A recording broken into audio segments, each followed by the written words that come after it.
நுணுக்கமாக கேட்டுக்கோங்க. குர்ஆன்ல ஒரு ஜுஸூல 20 சஃப்ஹாக்கள் இருக்கிறது. நாம் 5 நேரம் தொழுகிறோம்.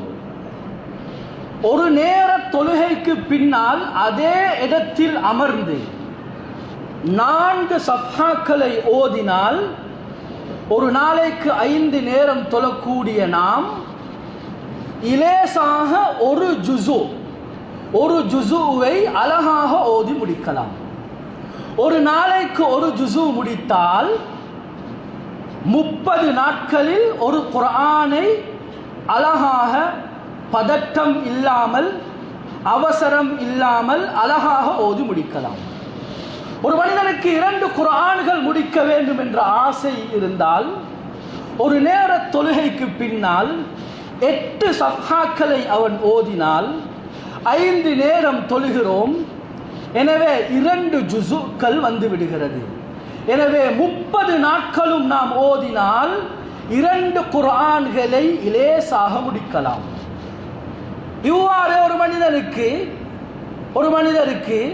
3 குர்ஆன்களை ரமதானில் முடிக்க வேண்டும் என்ற நியத்தை வைத்தால் அதுவும் அழகாக முடியும்.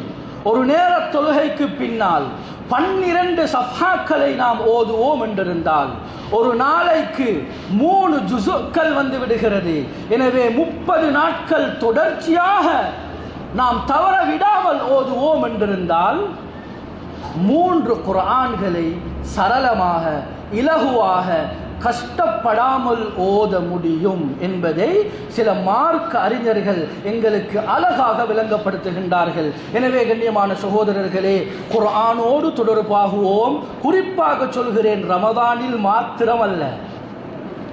ரமதானில் நாம் இப்பொழுது குர்ஆனை கையில் எடுத்தால் அடுத்த மாதம் ஷஅபான் 15வது நாள் வரைக்கும் குர்ஆன் என்னோடு இருக்க வேண்டும், என் சிந்தனையில் இருக்க வேண்டும், என்னுடைய கையில் இருக்க வேண்டும், என்னுடைய கேஷியர்ல இருக்க வேண்டும், என்னுடைய ரூமில் இருக்க வேண்டும், என்னுடைய பிரயாணத்தில் என்னோடு இருக்க வேண்டும் என்ற அந்த தூர நோக்கோடு குர்ஆனோடு தொடர்பாகுவோம்.